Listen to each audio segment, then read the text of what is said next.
اللہ تعالیٰ ارشاد فرماتا ہے وَلَا تَقُولُوا لِمَن يُقْتَلُ فِي سَبِيلِ اللَّهِ أَمْوَاتٌ، جو اللہ کی راہ میں قتل ہو جاتے ہیں، شہید ہو جاتے ہیں، ان کو مردہ نہ کہو، بل احیاء ولکن لا تشعرون، بلکہ وہ زندہ ہیں لیکن تمہیں شعور نہیں۔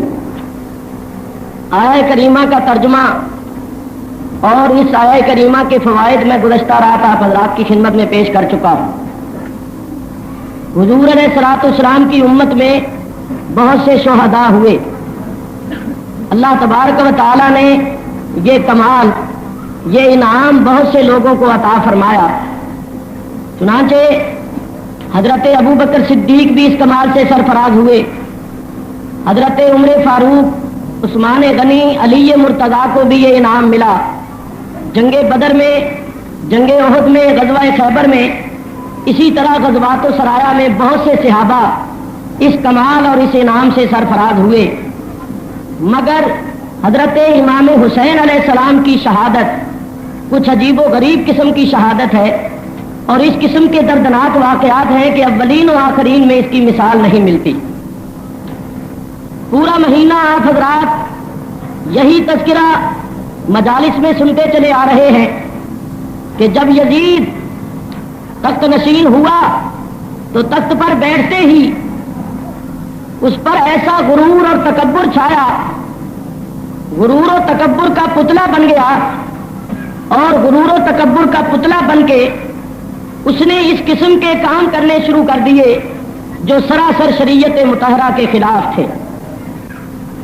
بعض مرتبہ ایسا بھی ہوتا ہے، یہ حکومت کا نشہ، اقتدار کا نشہ بعض مرتبہ آدمی کو افراط و تفریط میں مبتلا کر دیتا ہے۔ چنانچہ آپ حضرات نے کئی مرتبہ سنا ہوگا کہ فرعون پہلے ایک غریب آدمی تھا، لیکن جب وہ بادشاہ بنا تو تخت پر بیٹھتے ہی ایسا مغرور ہوا کہ اس نے اپنے خدا ہونے کا اعلان کر دیا، کہنے لگا انا ربکم الاعلی، میں تمہارا سب سے بڑا رب ہوں، میری پوجا و پرستش کرو۔ تو وہی بچیں گے جو میری پوجا و پرستش کریں گے، اور جو لوگ میری پوجا و پرستش سے انکار کریں گے میں ان کو قتل کروا دوں گا۔ چنانچہ اس نے ہزارہ آدمی صرف اس وجہ سے موت کے گھاٹ اتروا دیے کہ انہوں نے اس کی پوجا و پرستش کرنے سے اور اس کو معبود ماننے سے انکار کر دیا تھا۔ تو بعض مرتبہ ایسا بھی ہوتا ہے، یزید بھی جب تخت پر بیٹھا تو یہ باپ کی موجودگی میں تو چھپ چھپ کے فسق و فجور کرتا تھا، مگر جب یہ تخت نشین ہو گیا تو پھر اب اس کو روکنے والا اور پوچھنے والا کوئی نہیں تھا، یہ کھل کر برسر عام فسق و فجور کرنے لگا، شراب پینا، زنا کرنا، برائیاں، یہ اس کا دن رات کا مشغلہ تھا، اور یہ سمجھتا تھا کہ جیسے میرے حالات ہیں، جس قسم کے میرے کارنامے ہیں، کوئی شخص مجھے تسلیم نہیں کرے گا، خصوصاً جو بڑے بڑے حضرات ہیں وہ کبھی میری امارت اور خلافت کو تسلیم نہیں کریں گے، اور وہ کبھی میری بیعت نہیں کریں گے، اور ان کا انکار دوسروں کے انکار کا سبب بنے گا۔ اس لیے بہتر یہ ہے کہ میں ان سے بیعت طلب کروں، اور وہ جب انکار کریں تو ان کو قتل کروا دوں، تاکہ میری راہ سے یہ بڑی بڑی چٹانیں جو ہیں یہ دور ہو جائیں، اور میری خلافت اور میری امارت کا میدان اور معاملہ صاف ہو جائے۔ چنانچہ اس نے تخت پر بیٹھتے ہی حضرت امام حسین علیہ السلام سے، حضرت عبداللہ بن زبیر سے، حضرت عبداللہ بن عمر سے بیعت طلب کی۔ یہ بڑے بڑے حضرات تھے، خود بھی بڑے تھے اور بڑوں کی اولاد تھے، تو یہ یزید جیسے فاسق و فاجر کی کیسے بیعت کر سکتے تھے؟ انہوں نے انکار کر دیا، اور یہی ان کے شایان شان تھا۔ انکار کر کے حضرت عبداللہ ابن عمر، عبداللہ بن زبیر تو بغیر ملے ہی مدینہ منورہ سے ہجرت کر کے مکہ مکرمہ چلے گئے۔ امام حسین حاکم مدینہ ولید کی خدمت میں تشریف لے گئے، اس سے بات چیت کی۔ حاکم مدینہ نے کہا کہ حضرت یزید نے آپ سے بیعت طلب کی ہے۔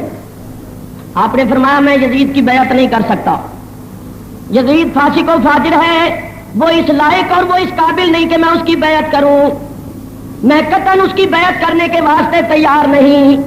آپ نے صاف انکار فرما دیا، اور یہی آپ کے شایان شان تھا۔ دیکھیے اگر آپ بیعت کر لیتے تو آپ سمجھتے ہیں کہ جان بچ جاتی، خاندان بچ جاتا، اور یہ بھی ہو سکتا تھا کہ دنیا کا مال آپ کے قدموں میں ڈھیر ہو جاتا، مگر اسلام کا نظام درہم برہم ہو جاتا، اور قیامت تک ہر فاسق و فاجر کی بیعت کرنی جائز ہو جاتی، اور اس کے جواز کے لیے امام حسین کی بیعت دلیل بن جاتی۔ لوگ یہ کہتے ہیں جب امام حسین علیہ السلام جیسا جلیل القدر امام فاسق و فاجر کی بیعت کر لیتا ہے تو معلوم یہ ہوا کہ فاسق و فاجر کی بیعت کرنا بھی جائز ہے، اگر ناجائز ہوتا تو امام حسین جیسا شخص کبھی بیعت نہ کرتا، تو قیامت تک ہر فاسق و فاجر کی بیعت جائز ہو جاتی۔ امام علی مقام نے انکار کر دیا اور دنیا پر یہ ثابت کر دیا کہ دیکھو حسین ہزارہ تکلیفیں اٹھا سکتا ہے، بہت سے مصائب کا مقابلہ کر سکتا ہے، یہاں تک کہ اپنی آنکھوں کے سامنے سارے خاندان کو شہید ہوتے ہوئے دیکھ سکتا ہے، لیکن اسلام کا نظام درہم برہم ہوتے ہوئے اور دادے کے دین کا، نانے کے دین کا نقشہ بگڑتے ہوئے نہیں دیکھ سکتا۔ امام علی مقام نے اپنے عمل سے اور اپنے کردار سے ثبوت پیش کیا اور دنیا پر ثابت کر دیا کہ مردان خدا کی یہی شان ہوتی ہے کہ وہ باطل کے سامنے سینہ تان کے ڈر جاتے ہیں، یہاں تک کہ سینے میں گولیاں اور تیر کھا لیتے ہیں، مگر باطل کے سامنے سر نہیں جھکاتے۔ امام علی مقام نے اپنے عمل سے اپنی بلندی کردار کا ثبوت دیا اور اپنا مقام لوگوں پر واضح کیا۔ چنانچہ جس وقت آپ نے انکار کر دیا تو انکار کرنے کے بعد آپ نے اپنے سارے عزیزوں کو جمع کیا اور جمع کر کے فرمایا میرے عزیزوں، اگر میں مدینے میں رہا تو یہ لوگ مجھے یزید کی بیعت کے لیے مجبور کریں گے، اور میں نے بیعت کرنی نہیں، یہ مجبور کریں گے تو لا محالہ جنگ ہوگا، فساد ہوگا، تو میں یہ نہیں چاہتا کہ میری وجہ سے مدینہ منورہ میں فتنہ و فساد یا لڑائی جھگڑا ہو، اس لیے بہتر یہ ہے کہ یہاں سے ہجرت کر کے مکے چلے جائیں۔ عزیزوں نے کہا کہ آپ ہمارے سردار ہیں، جس طرح آپ حکم دیں گے ہم تعمیل کریں گے۔ آپ نے مدینہ منورہ سے ہجرت کا ارادہ فرما لیا۔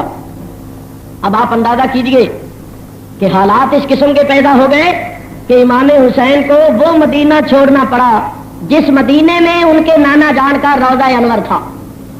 اس وقت حسین کی کیا کیفیت ہوگی؟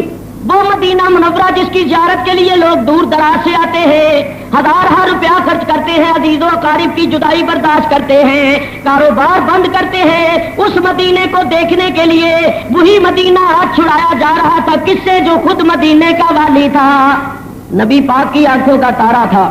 الغرض امام پاک روتے ہوئے روضہ انور پر حاضر ہوئے اور سلام عرض کیا اور نانا جان سے اجازت چاہی، اور اشکبار آنکھوں سے روتے ہوئے رخصت و اجازت لے کر اپنے عزیز و اقارب کے ساتھ مدینہ منورہ سے نکلے اور مکہ مکرمہ پہنچ گئے۔ مکہ مکرمہ کیوں گئے تھے؟ اللہ تعالیٰ ارشاد فرماتا ہے وَمَن دَخَلَهُ كَانَ آمِنًا، جو حرم میں داخل ہو گیا وہ امن میں آ گیا، کیونکہ حرم کی حد کے اندر لڑنا جھگڑنا، کسی کا خون بہانا یہ ناجائز، حرام اور ممنوع ہے۔ یہاں تک کہ حدود حرم میں جوں تک مارنے کا حکم نہیں ہے۔ ہاں زہریلے جانور سانپ بچھو وغیرہ کو مار سکتے ہیں، مگر جو جانور اذیت اور تکلیف نہیں پہنچاتے ان جانوروں تک مارنا جائز نہیں ہے۔ اور مومن کی تو بڑی شان ہے، مومن کی عزت و حرمت تو بہت زیادہ ہوتی ہے۔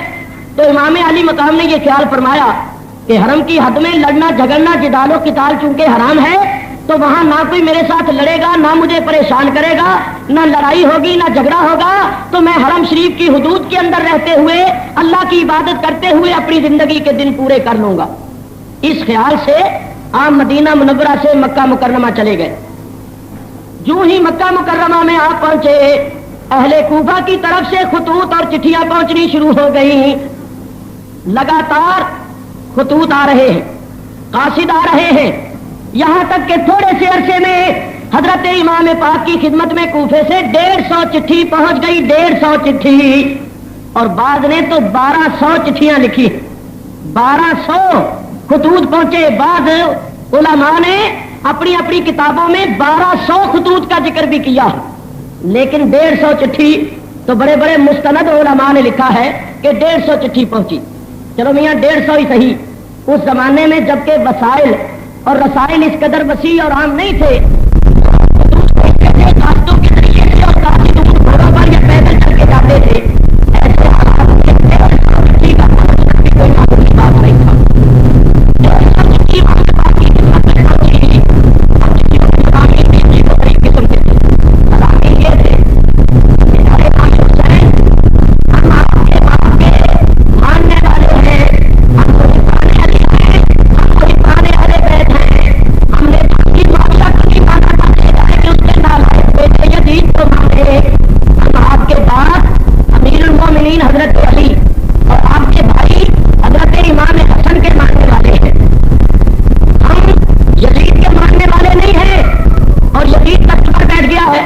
تو ہم اس کو خلیفہ یا امام نہیں مانتے بلکہ آپ کو خلیفہ برحق اور امام برحق مانتے. تو آپ مہربانی کر کے کوفے میں تشریف لائیں, ہم لوگ آپ کی بیعت کریں گے اور آپ کو خلیفہ تسلیم کریں گے اور آپ پر اپنی جانیں اور اپنا مال قربان کریں گے اور آپ کے دستے حق پرست پر بیعت کر کے آپ کی رہنمائی میں زندگی کے دن گزاریں گے. تو آپ تشریف لائیے, ہماری دستگیری فرمائیے اور ہمیں اپنی صحبت میں رکھ کر اپنے فیوز و برکات سے مستفیض فرمائیے. تو تمام قبیلوں خاندانوں کی طرف سے امام پاک کے پاس چٹھیاں پہنچی اور بعد نے اس قسم کے مضامین لکھے کہ اے امام پاک, اگر آپ تشریف نہ لائے تو ہم بامر مجبوری یزید کی بیعت کر لیں گے, کیونکہ حکومت کا مقابلہ تو ہم کر نہیں سکتے. اور پھر کل قیامت کے دن اگر خدا تعالیٰ نے ہم سے پوچھا کہ تم نے یزید جیسے نالائق آدمی کی بیعت کیوں کی, تو ہم صاف کہہ دیں گے کہ اے مولا, ہم نے تیرے نبی کے نواسے کو خطوط لکھے, چٹھیاں لکھی, قاصد بھیجے, جان مال قربان کرنے کا یقین دلایا, مگر وہ تشریف نہیں لائے, انہوں نے ہماری دعوت کو قبول نہیں کیا. تو جب انہوں نے ٹھکرا دیا تو مولا ہم حکومت کا مقابلہ تو کر نہیں سکتے تھے, ہم نے بامر مجبوری یزید کی بیعت کر لی ہے. تو اے امام, پھر یاد رکھیے کہ ہماری بیعت کا وبال بھی آپ کے کندھوں پر ہوگا. اس قسم کے مضامین لکھے کہ امام پاک شرعی طور پر سوچنے کے لیے مجبور ہو گئے کہ اب کیا کیا جائے.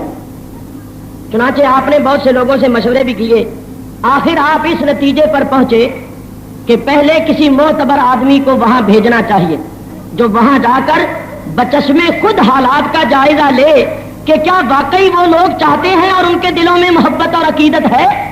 اگر وہ چاہتے ہوں اور ان کے دلوں میں محبت اور عقیدت ہو تو پھر اس کی اطلاع آنے پر جانا چاہیے, ورنہ نہیں جانا چاہیے. چنانچہ آپ نے اپنے چچا زاد بھائی حضرت مسلم بن عقیل کو اس کام کے واسطے منتخب کیا اور فرمایا کہ اے میرے بھائی, اس طرح کوفے سے چٹھیاں آ رہی ہیں تو میں آپ کو اپنا نائب بنا کے وہاں بھیجتا ہوں. آپ وہاں پہنچ کر وہاں کے حالات کا بچشمے خود مطالعہ کریں اور جائزہ لیں. اگر حالات واقعی تسلی بخشوں تو پھر آپ مجھے اطلاع دیں, چٹھی لکھیں, آپ کی اطلاع اور چٹھی آنے پر پھر میں بھی چلاؤں گا, ورنہ آپ بھی واپس آ جانا. آپ کے چچا زاد بھائی حضرت مسلم بن عقیل اس کام کے واسطے تیار ہو گئے. آپ نے اہل کوفہ کو ایک خط لکھا کہ اے اہل کوفہ, تمہارے پے در پے خطوط میرے پاس پہنچے, چنانچہ میں اپنے بھائی چچا زاد بھائی مسلم بن عقیل کو اپنا نائب بنا کے تمہارے پاس بھیج رہا ہوں. تم سب لوگ ان کی بیعت کرو اور ان کی خدمت کرو. یہ تمہارے حالات کا جائزہ لے کر مجھے لکھیں گے. اگر تمہارے حالات تسلی بخش ہوئے تو پھر ان کی اطلاع آنے پر میں بھی تمہارے پاس پہنچ جاؤں گا. آپ نے چٹھی لکھ کے مور لگا کے حضرت مسلم بن عقیل کو دے دی اور ان کو رخصت کر دیا. حضرت مسلم بن عقیل کے دو بیٹے حضرت محمد اور حضرت ابراہیم بھی تیار ہو گئے. وہ کہنے لگے ابا ہمیں چھوڑ کر نہ جائیے بلکہ اپنے ساتھ لے جائیے. حضرت مسلم نے اپنے بچوں کا دل توڑنا گوارا نہ کیا اور اپنے چھوٹے چھوٹے بچوں کو بھی ساتھ لے لیا. وہ مکہ مکرمہ سے مدینہ منورہ آئے, وہاں اپنے عزیزوں سے مل کر چلے اور کوفے میں پہنچ گئے. کوفے میں ایک شخص تھا جس کا نام تھا مختار بن عبیدہ سقفی. وہ محب اہل بیت تھا. ان کے گھر میں حضرت مسلم اترے. جس وقت کوفے والوں کو خبر لگی کہ حضرت مسلم امام حسین کے نائب بن کر آئے ہیں تو اہل کوفہ نے جوک در جوک آ کر بیعت کرنی شروع کر دی, یہاں تک کہ 40,000 آدمیوں نے بیعت کر لی اور اس قدر عقیدت و محبت کا مظاہرہ کیا کہ حضرت مسلم بڑے متاثر ہوئے. آگے پیچھے پھرتے تھے, دن رات دعوتیں ہوتی تھی, ہاتھ چومتے تھے, جوتیاں چومتے تھے اور بڑی عقیدت و محبت کا جو مظاہرہ کیا تو حضرت مسلم بڑے متاثر ہوئے کہ یہ لوگ تو امام پاک کے بڑے ہی عاشق ہیں, بڑے ہی چاہنے والے ہیں. تو اب میں آیا ہوں, جب امام آئیں گے تو پھر ان کی عقیدت و محبت کا کیا عالم ہوگا. حضرت مسلم نے متاثر ہو کر سارے حالات امام حسین کو لکھ دیے کہ 40,000 نے بیعت کر لی ہے, میرے آگے پیچھے پھر رہے ہیں, بڑی میری خدمت کر رہے ہیں اور ان کے دلوں میں آپ کی بے پناہ محبت ہے. تو آپ میرے خط کو دیکھتے ہی تشریف لے آئیے, یہاں کے حالات بڑے تسلی بخش ہیں. حضرت مسلم نے امام حسین کو چٹھی لکھ دی. ادھر قاصد چٹھی لے کر روانہ ہو گیا اور ادھر دیکھو قضاء و قدر کے احکام جو نافذ ہو چکے تھے وہ کیا رنگ دکھاتے ہیں. چند یزیدی بھی کوفے میں رہتے تھے جو یزید کے حامی تھے، انہوں نے جب یہ دیکھا کہ امام مسلم امام حسین کے نائب بن کر آئے ہیں اور 40,000 آدمی نے بیعت کر لی ہے، تو انہوں نے یزید کو اطلاع کر دی.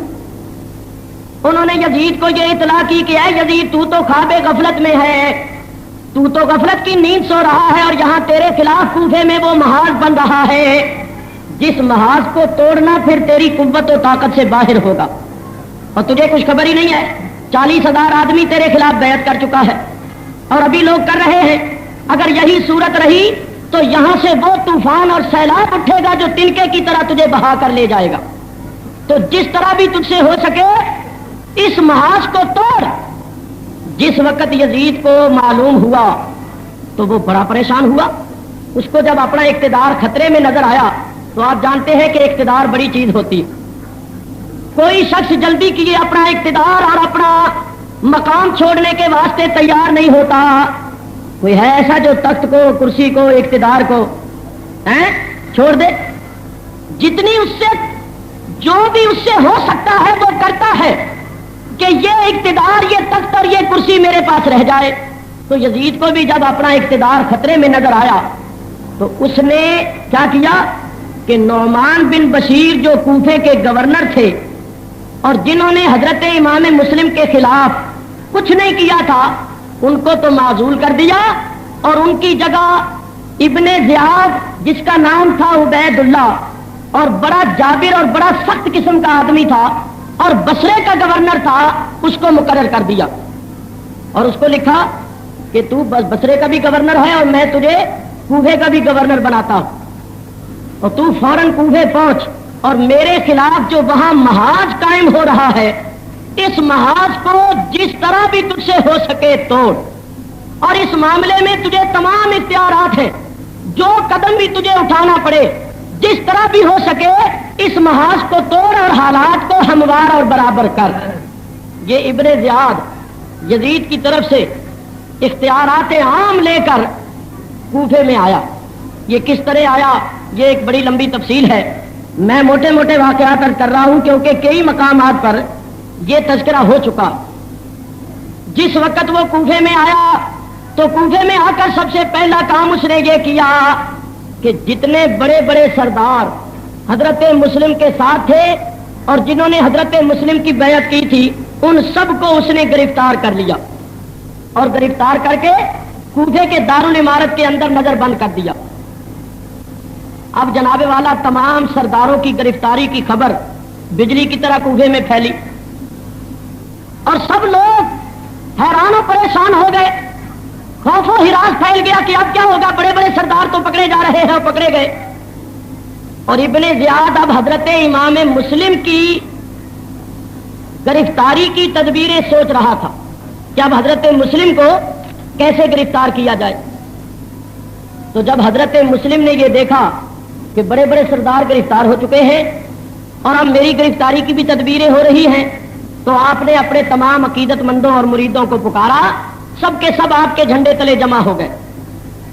وہ 40,000 آدمی جنہوں نے حضرت مسلم کے ہاتھ پر بیعت کی تھی وہ سب کے سب آپ کے پاس آ گئے اور آپ نے ان 40,000 کو حکم دیا کہ دارالعمارت کا محاصرہ کر لو. حضرت امام مسلم نے 40,000 عقیدت مندوں کے ساتھ دارالعمارت کا محاصرہ کر لیا. وہ ایسا وقت تھا کہ اگر آپ اشارہ کر دیتے کہ حملہ کر دو تو وہ 40,000 آدمی دارالعمارت کی اینٹ سے اینٹ بجا دیتے اور ابن زیاد مقابلہ بھی نہیں کر سکتا تھا. 40,000 کا مقابلہ کرنے کی وہ طاقت و قوت نہیں رکھتا تھا اور نہ اس وقت اس کے پاس اتنی فوج تھی. مگر میں پہلے بتا چکا ہوں کہ قضاء و قدر کے احکام نافذ ہو چکے تھے، ہونا وہی تھا جو اللہ تعالیٰ کو منظور تھا.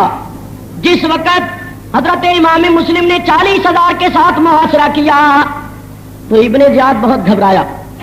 اس نے پھر بڑی چالاکی اور بڑی مکاری سے کام لیا کہ جتنے بڑے بڑے سردار اس نے دارالعمارت کے اندر نظر بند کیے ہوئے تھے ان سب کو بلایا اور بلا کر کہا کہ دیکھو اگر اپنی اور اپنے گھر والوں کی خیر چاہتے ہو تو میرا ساتھ دو اور میرے ساتھ تعاون کرو، نہیں تو میں تمہیں ابھی قتل کروا دوں گا اور جو تمہارے گھر والوں کا، تمہاری اولاد کا حشر ہوگا وہ دنیا دیکھے گی. تو وہ بڑے بڑے سردار کہنے لگے کہ آپ کیا چاہتے ہیں، کیا چاہتے ہیں، کس معاملے میں تعاون چاہتے ہیں؟ ابن زیاد نے کہا دیکھو تمہارے عزیز، کوئی تمہارا بھتیجا، کوئی بھانجا، کوئی بیٹا، کوئی بھائی، وہ اس وقت دارالعمارت کا محاصرہ کیے ہوئے، میں تمہیں دارالعمارت کی چھت پر چڑھاتا ہوں، اپنے عزیزوں کو بلا کر ان کو آرام سے سمجھاؤ کہ وہ محاصرہ توڑ دیں اور مسلم کا ساتھ چھوڑ دیں۔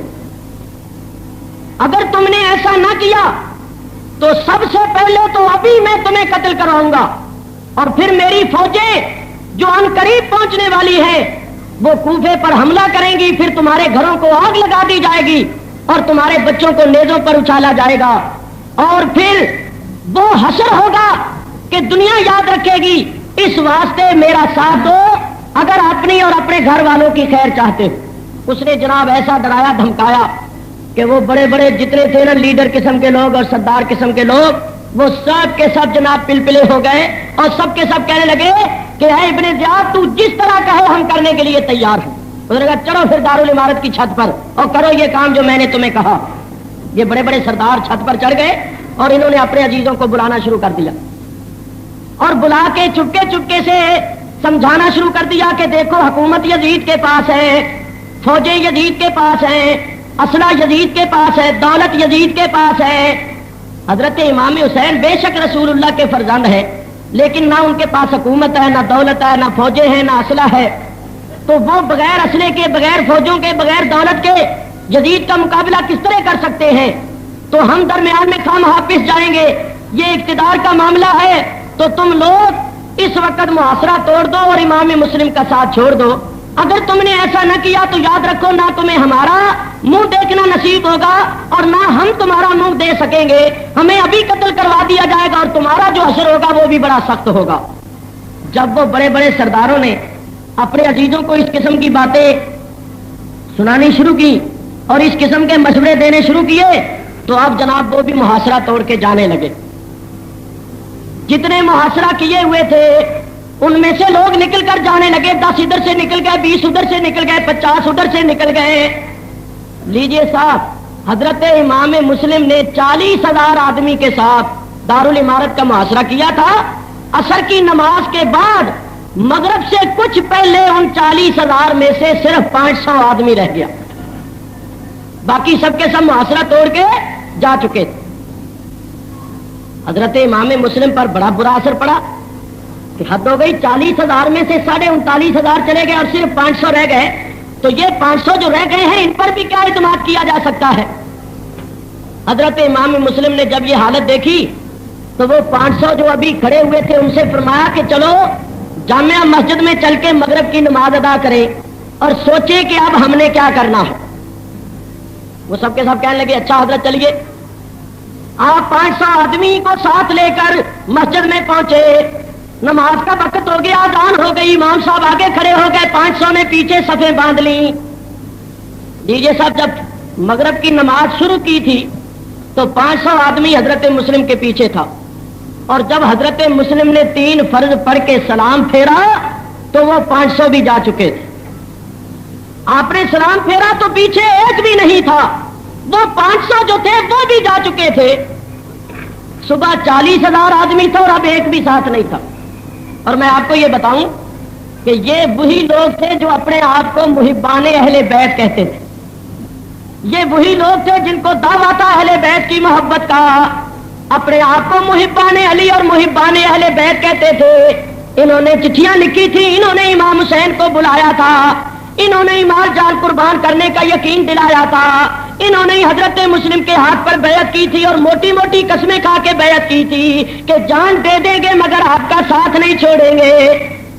لیکن اب نہ تو جان دینی پڑی، نہ تیر کھانے پڑے، نہ گولیاں کھانی پڑی، محض ابن زیاد کی دھمکیوں سے مرعوب ہو کر انہوں نے حضرت مسلم کا ساتھ چھوڑ دیا اور بے وفائی کی۔ حضرت مسلم نے نماز پڑھی، نماز پڑھنے کے بعد بیٹھے اللہ اللہ کر رہے تھے، اور یہ بھی خیال تھا کہ اب کیا ہوگا، یہ سارے ہی لوگ ساتھ چھوڑ گئے، اور میں تو امام حسین کو لکھ چکا ہوں کہ یہاں کے حالات بڑے تسلی بخش ہیں اور ان لوگوں کے دلوں میں آپ کی بے پناہ عقیدت اور محبت ہے، تو میری چٹھی دیکھ کر حضرت امام حسین تو بالکل نہیں رکیں گے، وہ تو فوراً آ جائیں گے، تو پھر ان کا حشر کیا ہوگا جب ان لوگوں نے میرے ساتھ یہ بے وفائی کی ہے۔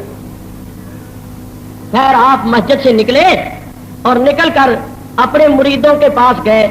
جس مرید کے دروازے پر جائیں دروازہ اندر سے بند، کوئی دروازہ ہی نہ کھولے۔ وہ لوگ جنہوں نے موٹی موٹی قسمیں کھا کے بیعت کی تھی، جن کو دعویٰ تھا اہل بیت کی محبت کا، ان سب نے دروازے ہی اندر سے لگا لیے۔ حضرت مسلم رات کے وقت کوفے کی گلیوں میں اس طرح پھر رہے تھے جس طرح کوئی بے بس اور بے کس مسافر ہو جس کا کوئی آشنا نہ ہو، اور وہ بڑا پریشان اور بڑا حیران پھر رہا۔ اسی طرح پھرتے پھرتے آپ نے ایک عورت کو دیکھا جو اپنے مکان کے اندر دروازہ کھولے ہوئے بیٹھی تھی۔ آپ نے اس سے پینے کے لیے پانی مانگا، اس نے پانی پیش کیا اور پوچھا کہ آپ کون ہیں، کہاں سے آئے ہیں اور کس کو ملنا ہے، کس کے ہاں جانا ہے۔ جب اس نے حالات پوچھے تو آپ نے فرمایا کہ اے بہن میں مسلم بن عقیل ہوں جو حسین بن علی کا نائب بن کے کوفے آیا تھا۔ تو وہ کہنے لگی کہ آپ مسلم بن عقیل ہیں اور اس طرح پھر رہے ہیں؟ کوفے میں تو یہ چرچا ہے کوئی جگہ نہیں جہاں میں رات گزار سکوں اور جہاں میں پناہ حاصل کر لوں۔ اس عورت نے کہا کہ میرا غریب خانہ حاضر ہے، یہ اس سے بڑھ کر اور کون سی سعادت ہوگی کہ رسول اللہ صلی اللہ علیہ وسلم کے خاندان کا ایک فرزند میرا مہمان ہو۔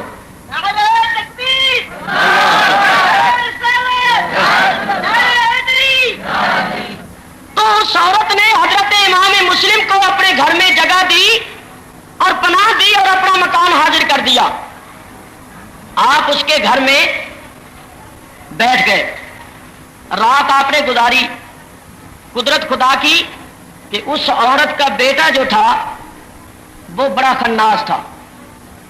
یہ خدا تعالیٰ کی شان ہے، نیکوں کے ہاں بد پیدا کر دیتا ہے اور بدوں کے ہاں نیک پیدا کر دیتا ہے۔ یخرج الحی من المیت ومخرج المیت ومخرج المیت من الحی، وہ زندوں سے مردے نکالتا ہے اور مردوں سے زندے۔ وہ اللہ تبارک و تعالیٰ کافروں کے گھر مومن پیدا کر دیتا ہے اور مومنوں کے گھر میں کافر پیدا کر دیتا ہے۔ آذر کے گھر میں پلنے والا تو خلیل اللہ ہو جائے، بت شکن ہو جائے، اور نوح علیہ السلام کے گھر میں پیدا ہونے والا اور پرورش پانے والا کافر ہو جائے۔ فرعون کی بیوی جنت کی عورتوں کی سردار ہو جائے اور لوط علیہ السلام کی بیوی کافرہ ہو جائے۔ کسی شاعر نے کیا اچھا کہا، شاعر کہتا ہے کہ ذات آذر خلیل اللہ ہو اور بیٹا نوح کا گمراہ ہو، اہلیہ لوط نبی ہو کافرہ اور زوجائے فرعون ہووے طاہرہ۔ یہ خدا تعالیٰ کی شان ہے، خدا کی شان کے عجب جلوے ہیں۔ وہ مومنوں کے گھر میں کافر پیدا کر دیتا ہے اور کافروں کے گھر میں مومن پیدا کر دیتا ہے۔ وہ بدبختوں کے ہاں نیک بخت اور نیک بختوں کے ہاں بدبخت پیدا کر دیتا ہے۔ میرے دوستو، بے نیاز جو ہوا جو چاہے کرے، یفعل اللہ ما یشاء۔ اس عورت کا لڑکا رات کے وقت گھر آیا، ماں کو غمگین پایا۔ ماں تو غمگین کیوں ہے؟ اس نے کہا بیٹا بات یہ ہے کہ حضرت مسلم بن عقیل جو ہمارے نبی صلی اللہ تعالی علیہ وسلم کے خاندان کے ایک فرد ہیں، وہ کوفے میں امام حسین کے نائب بن کر آئے اور اہل کوفہ نے ان کی بیعت کی اور آگے پیچھے پھرنے لگے اور مال جان قربان کرنے کا یقین دلایا، اور اب حاکم وقت کی دھمکیوں سے مرعوب ہو کر سب کے سب ایمان کا ساتھ چھوڑ گئے ہیں اور بے وفائی کرتے ہوئے سب اپنے دروازوں کو بند کر کے اندر بیٹھ گئے ہیں، اور وہ امام بڑی بے بسی اور بے کسی کے عالم میں پھر رہے تھے۔ تو اللہ تعالیٰ نے یہ شرف ہمیں بخشا ہے، یہ سعادت ہمیں نصیب ہوئی ہے کہ آج وہ ہمارے گھر میں مہمان ہیں اور ہمارے گھر میں رونق افروز ہے۔ انہوں نے غریب خانے میں قدم رنجا فرمایا ہے اور ہمیں یہ فخر بخشا ہے کہ آج ہم ان کی میزبانی کا شرف حاصل کر رہے ہیں۔ لیکن بیٹا ایک طرف تو یہ خوشی ہے کہ ہمیں ان کی میزبانی کا اور ان کی خدمت کا موقع ملا، اور دوسری طرف غم اس بات کا ہے کہ اہل کوفہ نے بے وفائی کی، اور بے وفائی بھی ایسے معزز مہمان کے ساتھ کی۔ تو ماں نے جب حالات سنائے تو بیٹا دل ہی دل میں خوش ہوا، کہنے لگا یہ تو بڑے مزے کی بات ہے، میری ماں تو بڑی بھولی ہے، بڑی سیدھی ہے، اس کو کیا پتا ہے۔ ابن زیاد نے تو اعلان کروا دیا ہے کہ جو مسلم بن عقیل کو گرفتار کروائے اس کو اتنے 1000 درہم انعام ملے گا۔ تو یہ قدرتی طور پر ہمارے گھر میں آ گئے، میں صبح جا کے خبر کروں گا اور اپنے گھر سے ان کو گرفتار کروا کے 1000 درہم انعام حاصل کروں گا۔ اس نے اپنا ناپاک مقصد اور مدعا ماں کو تو نہ بتایا، ماں پر ظاہر نہ کیا، اور دل ہی دل میں خوش ہوا۔ اب وہ چند گھنٹے گزارنے اس کے لیے مشکل ہو گئے کہ کب دن چڑھے اور میں جا کے مخبری کروں اور انعام حاصل کروں۔ الغرض صبح ہوئی، اس نے اپنے دوستوں کے ساتھ مل کر ابن زیاد کو خبر کر دی کہ حضرت مسلم ہمارے گھر میں ہے، میں گرفتار کرواتا ہوں اور انعام میرے حوالے کر دیا جائے۔ ابن زیاد نے کہا برخوردار تمہارا انعام تمہیں مل جائے گا، پہلے تم گرفتار کرواؤ۔ اس نے کہا جی میرے ساتھ فوج اور سپاہی بھیجیے۔ وہ سپاہی گئے، 70 سپاہی گئے اور انہوں نے جا کر اس عورت کے مکان کا محاصرہ کر لیا۔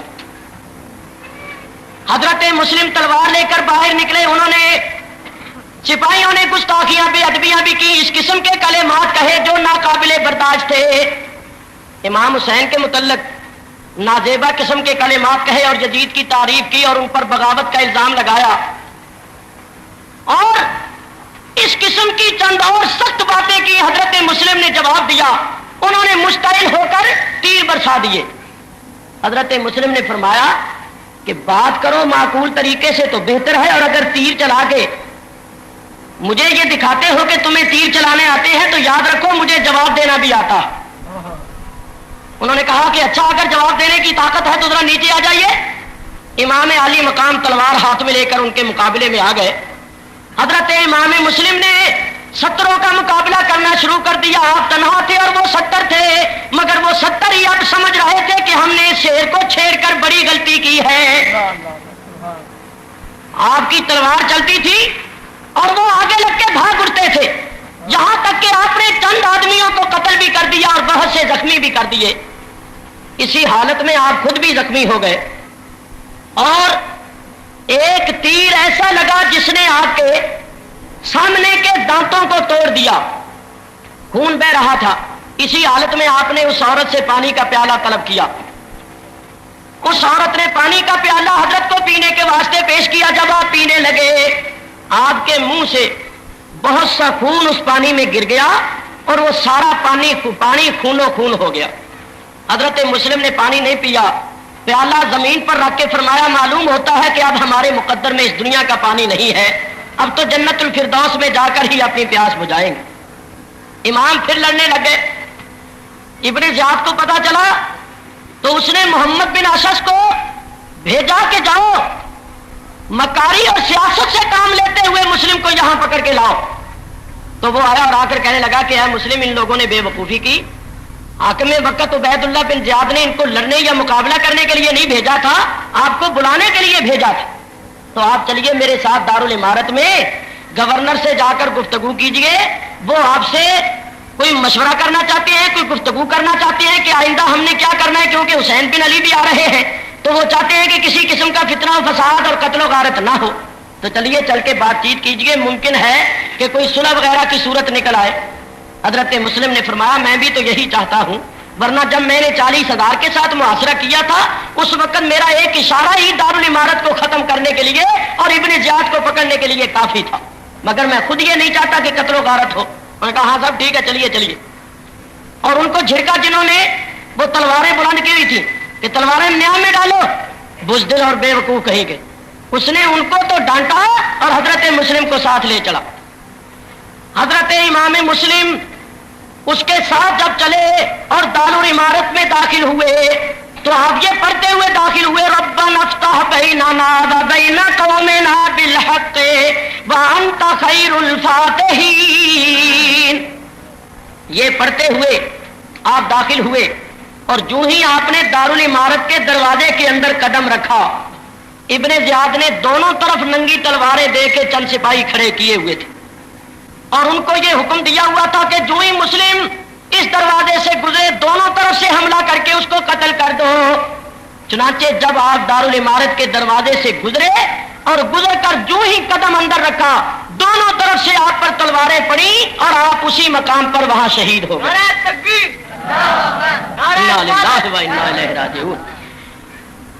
بعض علماء نے لکھا ہے کہ آپ باقاعدہ ابن زیاد کے پاس پہنچے اور اس سے گفتگو کی۔ ابن زیاد نے کہا دیکھیے آپ اپنے آپ کو بہت بڑا مجرم ثابت کر چکے، لیکن باوجود اس کے میں آپ کو ایک شرط پر چھوڑ دوں گا، اور وہ شرط یہ ہے کہ آپ یزید کی بیعت کر لیں اور وعدہ کریں کہ جب امام حسین آئیں گے تو ان سے بھی بیعت کروا دیں گے، تو پھر میں آپ کو چھوڑ دوں گا، ورنہ نہ آپ کی خیر ہے اور نہ پھر حسین بن علی کی خیر ہے معاذ اللہ۔ آپ نے ارشاد فرمایا کہ جہاں تک خیر کا تعلق ہے وہ تو خیر ہی خیر ہے، مگر نہ میں یزید کی بیعت کر سکتا ہوں نہ حسین بن علی یزید کی بیعت کریں گے، یہ تو ہو ہی نہیں سکتا کہ ہم لوگ یزید کی بیعت کریں، باقی رہا یہ کہ جو تو نے کرنا ہے وہ کر لے۔ تو اس نے کہا کہ پھر یہ سن لیجئے کہ اگر آپ بیعت نہیں کرتے اور وعدہ نہیں کرتے حسین سے بیعت کروانے کا تو میں ابھی آپ کو قتل کروا دوں گا۔ آپ نے فرمایا تیری مرضی۔ اس نے جلادوں کو حکم دیا کہ ان کو دارالعمارت کی چھت پر لے جاؤ اور وہاں لے جا کر ان کو قتل کر دو اور سر کاٹ کے میرے پاس بھیج دو، اور ان کی لاش بازار میں اس زور سے گراؤ کہ ہڈیاں چکنا چور ہو جائیں اور لوگ دیکھیں۔ جب جلادوں کو حکم ہو گیا اور جلاد پکڑنے کے لیے آگے بڑھے، حضرت امام مسلم نے دیکھا کہ اس وقت کوفے کا دارالعمارت بھرا ہوا تھا، اور تماشا دیکھنے والوں میں وہ لوگ بھی تھے جنہوں نے حضرت مسلم کے ہاتھ پر بیعت کی تھی اور چٹھیاں لکھ کے بلایا تھا، وہ دیکھنے کے لیے آئے تھے کہ اب کیا ہوتا۔ حضرت مسلم نے ان کو دیکھا اور دیکھ کر کہا کوفے والوں تم نے بے وفائی کی، لیکن اب بھی میں تمہیں 3 کام کرنے کا حکم دیتا ہوں، اگر تم سے ہو سکے تو یہ 3 کام ضرور کرنا۔ پہلا کام تو یہ ہے کہ یہ میرے ہتھیار وغیرہ جو ہیں ان کو بیچ کر میں نے فلاں فلاں کا قرضہ دینا ہے وہ تم ادا کر دینا۔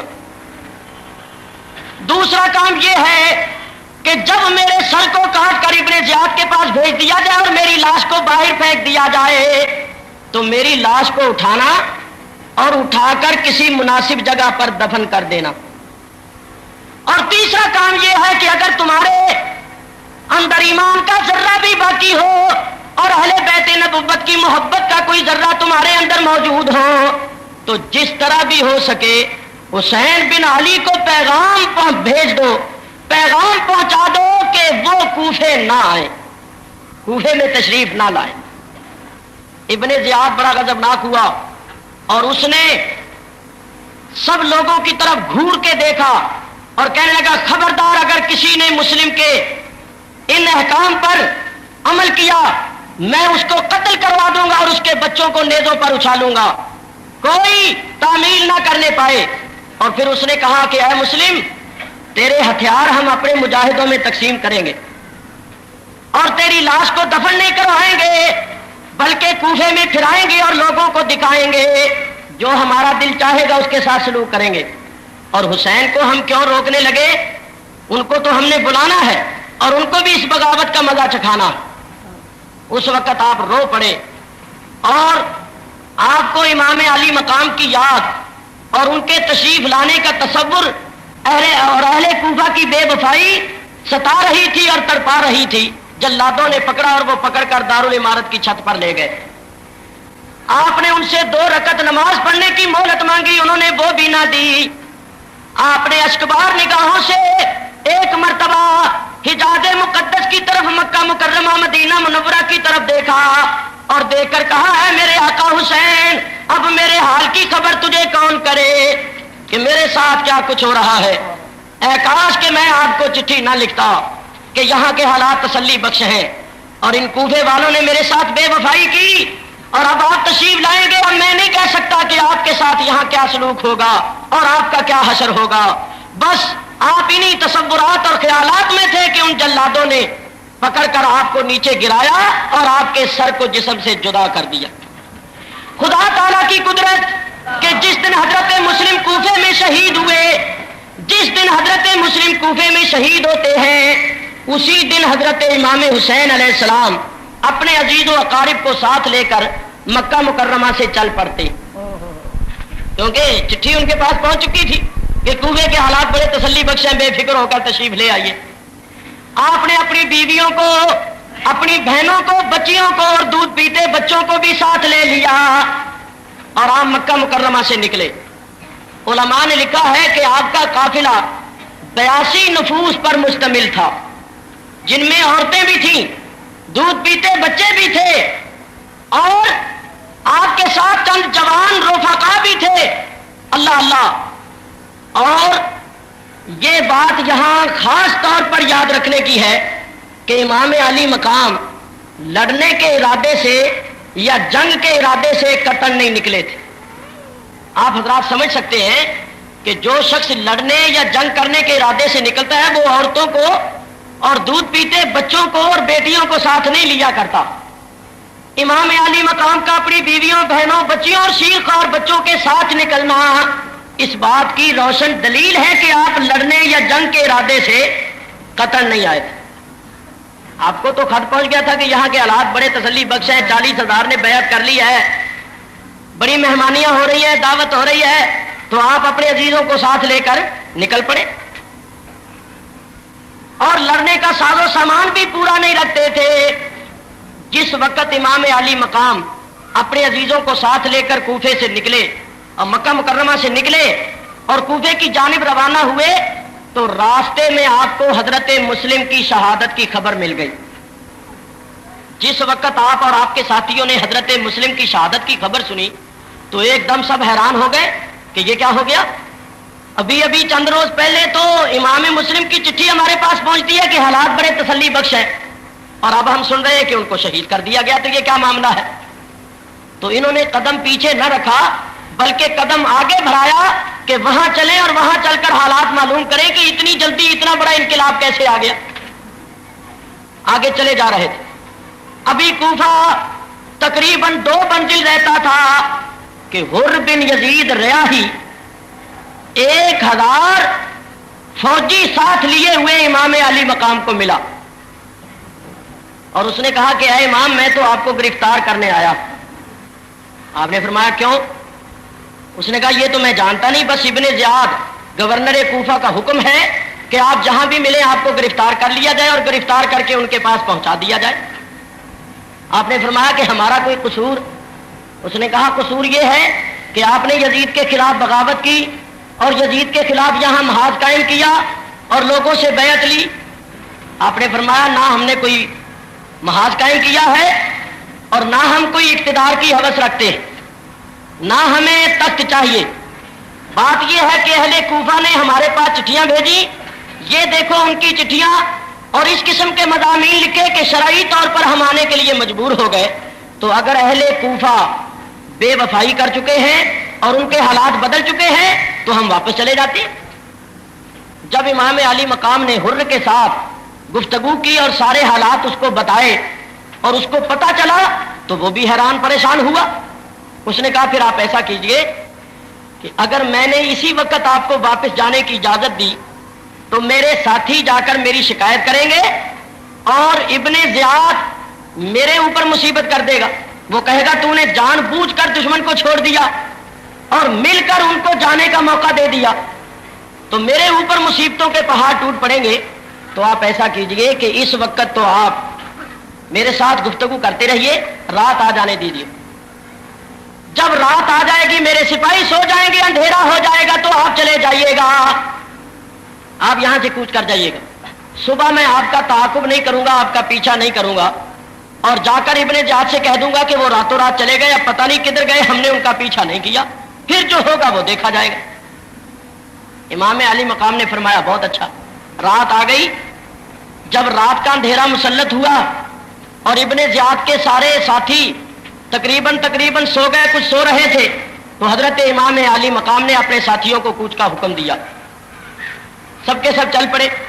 ساری رات یہ قافلہ چلتا رہا، اور خدا تعالیٰ کی قدرت کا جلوہ دیکھو، ساری رات امام علی مقام کا قافلہ چلتا رہا۔ جب صبح ہوئی تو انہوں نے اپنے آپ کو اسی مقام پر پایا جہاں سے چلے تھے۔ تو یہ منظر، یہ جلوہ دیکھ کر سب کے سب حیران ہو گئے کہ یہ کیا بات ہے، ہم لوگ تو رات یہاں سے چلے تھے اور ساری رات ہماری سواریاں چلتی رہی اور پھر صبح ہم یہی، یہ کیا بات ہے؟ حر نے بھی دیکھا اور اس نے کہا صاحب آپ گئے نہیں؟ فرمایا بھائی چلے تو گئے تھے مگر جانے کے باوجود ہم نہیں جا سکے۔ تو اس نے کہا چلو کوئی بات نہیں، آج بھی آپ مجھے ملتے رہیے، میں آپ سے ملتا رہوں گا، اور اپنی فوج سے یہ کہوں گا کہ ابھی ہمارے درمیان گفتگو جاری ہے، کوئی فیصلہ نہیں ہوا، آج رات چلے جائیے گا۔ بہت اچھا۔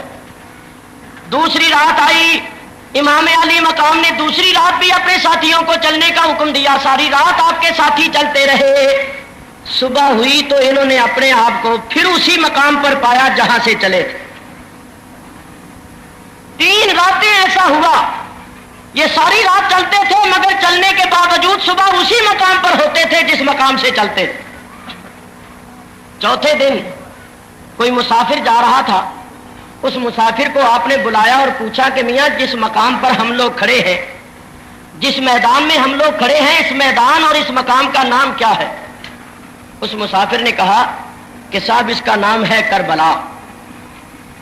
لفظ کربلا سنتے ہی آپ نے فرمایا، سچ فرمایا تھا ہمارے نانا جان نے کہ حسین کربلا میں شہید ہوگا، یہ تو ہماری شہادت گاہ ہے، پھر ہم یہاں سے جا کیسے سکتے ہیں، یہاں سے نکل کیسے سکتے؟ ہمارا 3 راتیں چلنا اور چلنے کے باوجود اس میدان سے نہ نکلنا اس بات کی دلیل ہے کہ یہ ہماری شہادت گاہ ہے، اب ہم یہاں سے نکل نہیں سکتے، یہاں سے جا نہیں سکتے۔ آپ نے اپنے سارے عزیزوں سے فرمایا کہ سواریوں سے اترو اور اتر کر یہاں خیمے لگا دو۔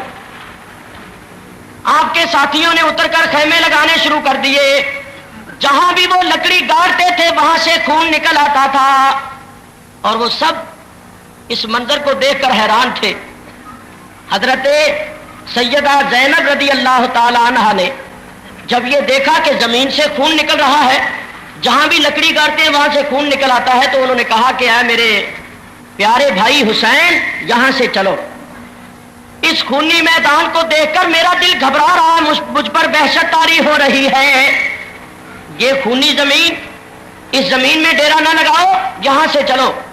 آپ نے ارشاد فرمایا میری بہن، یہاں سے ہم نکل نہیں سکتے، یہ ہماری شہادت گاہ ہے، یہی ہم نے جام شہادت نوش کرنا ہے، اور یہی اپنے خون کی ندیاں بہانی ہے، یہی وہ زمین ہے جو آل مصطفیٰ کے خون سے رنگین ہوگی، اور یہی وہ سرزمین ہے جہاں چمنے زہرا کے جنتی پھول کٹ کٹ کے گریں گے اور اپنے خون سے اس زمین کو لالہ زار بنائیں گے۔ تو سب لوگ اترو، صبر و استقلال سے خیموں میں بیٹھ جاؤ، اب ہم یہاں سے جا نہیں سکتے، یہیں اپنے صبر و استقلال کا مظاہرہ کرنا ہے اور جام شہادت نوش کرنا۔ غرض یہ کہ مدینہ منورہ والے مدینے سے نکل کر مکے میں گئے تھے، اور اب مکے سے نکل کر کربلا میں آ گئے تھے۔ تقدیر ان کو کربلا میں لے آئی تھی، کیونکہ اب انہوں نے قیامت تک کے لیے کربلا والے کہلانا تھا۔ یہ کربلا میں آ کر سکونت اختیار کر لیتے ہیں اور خیمے لگا کے بیٹھ جاتے۔ جس وقت امام علی مقام اور آپ کے رفقا سب کے سب بیٹھ گئے، تو ابن زیاد اور یزید کی طرف سے پے در پے فوجیں آ رہی تھی۔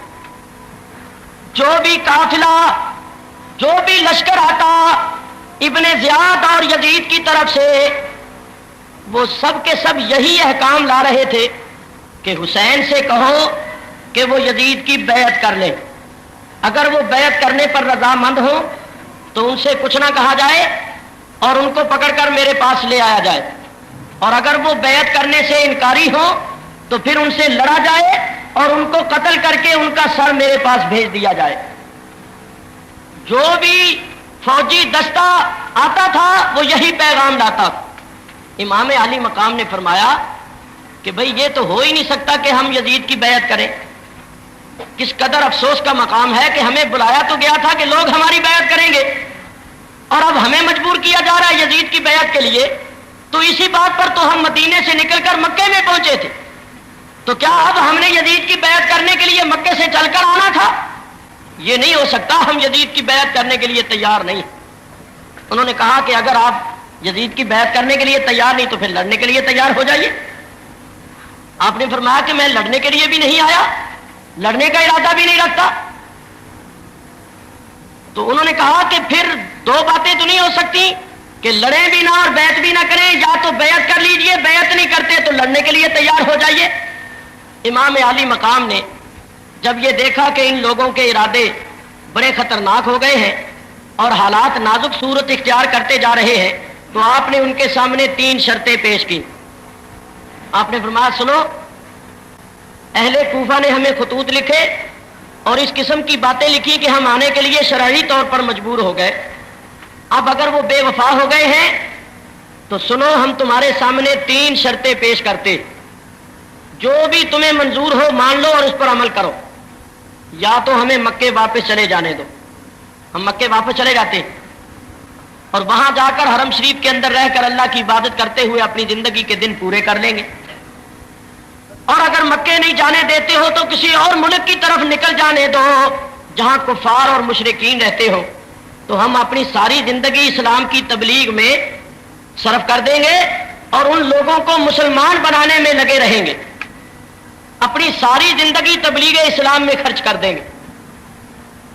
اور اگر کسی اور ملک کی طرف بھی نہیں جانے دیتے ہو تو پھر ایسا کرو کہ یزید کے پاس لے چلو، میں یزید کے سامنے بیٹھ کر گفتگو کروں گا، ممکن ہے کہ ہمارے درمیان کوئی صلح کی صورت نکل آئے اور حالات اچھے ہو جائیں اور آپس میں خون خرابہ نہ ہو.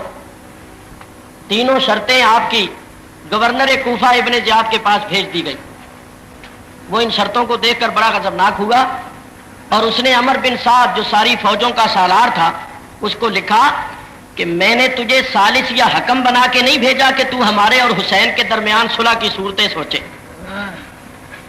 میں نے تجھے بھیجا ہے کہ کہو حسین سے کہو کہ وہ بیعت کر لیں، ورنہ ان سے لڑو اور ان کا سر کاٹ کے میرے پاس بھیج دو. اور تم صلح کی تدبیریں بنا رہے ہو، صلح کی صورتیں سوچ رہے ہو. بس میرا آخری حکم یہ ہے کہ اگر حسین بیعت سے انکار کرے تو ان سے لڑو اور ان کا سر کاٹ کے میرے پاس بھیج دو. جب آپ کو یہ حکم سنایا گیا تو آپ نے ارشاد فرمایا کہ اب میں حجت قائم کر چکا ہوں، جو تمہیں کہنا تھا کہہ چکا ہوں، اب جو تمہاری مرضی آئے کرو. جہاں تک یزید کی بیعت کا سوال ہے ہم یزید کی بیعت ہرگز نہیں کریں گے. انہوں نے کہا بس پھر لڑنے کے لیے تیار ہو جائیے. آپ نے فرمایا تم سے جو ہو سکتا ہے کر لو، جو ہم سے ہو سکے گا ہم بھی کریں گے. لیجئے صاحب، اب ان کے ارادے اس قدر خطرناک صورت اختیار کر گئے کہ انہوں نے محرم کی 7 تاریخ سے آپ پر اور آپ کے تمام رفقا پر نہر فرات کا پانی بھی بند کر دیا. 4000 آدمی نہر فرات پر متعین کر دیے، 2000 سوار اور 2000 پیادے، اور حکم دے دیا کہ ان کو پانی کی ایک بوند بھی نہ لے جانے دو. پانی بھی بند کر دیا. حالانکہ آپ حضرات سن چکے ہیں کہ یہ سب کے سب 82 تھے، جن میں بچے بھی تھے اور پردہ نشین عورتیں بھی تھیں. اور آپ سن کر حیران ہوں گے، ان کا مقابلہ کرنے کے لیے 22,000 افراد آ چکے تھے. 22,000 افراد. یہ 82 ہیں جن میں بچے اور عورتیں بھی ہیں، اور یہ لڑنے کے ارادے سے بھی نہیں آئے اور پورا سامان بھی نہیں رکھتے. اور ان کے مقابلے کے لیے 22,000 آئے تھے، سب کے سب جوان تھے، ہر قسم کا ساز و سامان لے کر آئے تھے. اور پھر بھی انہوں نے پانی بند کر دیا کہ اگر یہ پانی پی کر لڑتے رہے تو شاید ہم 22,000 ہو کر بھی ان پر غلبہ حاصل نہ کر سکے. پانی بند کر دیا گیا. یہ ظلم پر ظلم تھا. اور پھر غضب کہ پانی ان کا بند کیا گیا جو ساقی کوثر کے نواسے. کسی شاعر نے اس مقام پر 2 شعر کہے ہیں. حاکم کا یہ حکم تھا کہ پانی بشر پیے، گھوڑے پیے، اونٹ پیے، اہل ہنر پیے، سب پیے، چرندو پرند پیے، منع تم نہ کیجیو، مگر ایک فاطمہ کے لال کو پانی نہ دیجیو. جس نہر فرات کا پانی سب لوگ پی رہے تھے، کافروں اور مشرکوں تک پینے کی اجازت تھی، درندوں اور چرندوں پرندوں تک پینے کی اجازت تھی، اسی نہر فرات کا پانی بند کیا گیا تھا کس پر؟ حضرت امام حسین علیہ السلام پر، جو ساقی کوثر کے نواسے۔ اللہ اللہ، لیجئے صاحب، جب پانی بھی بند کر دیا گیا اور امام علی مقام نے یہ دیکھا تو آپ گھوڑے پر سوار ہوئے اور سوار ہو کر یزیدی لشکر کے سامنے جا کر آپ نے ایک مختصر سی تقریر فرمائی، ان کو بڑے معقول طریقے سے سمجھایا کہ دیکھو ظلم و ستم سے بعد آؤ، میرے خون سے اپنے ہاتھوں کو رنگین نہ کرو، جان بوجھ کے کسی مومن کو قتل کرنا یہ اپنے آپ کو جہنمی بنانا ہے، اور میں تو تمہارے رسول کا نواسا ہوں، جس رسول کا تم کلمہ پڑھتے ہو اسی رسول کا نواسا ہوں، اور اس وقت روئے زمین پر میرے سوا تمہارے رسول کا کوئی اور نواسا نہیں ہے، اور میرے فضائل کو تم اچھی طرح پہچانتے ہو، میں وہی حسین ہوں جس کے متعلق نبی کریم علیہ الصلوۃ والسلام کا یہ ارشاد ہے، الحسن والحسین سیدا شباب اہل الجنہ۔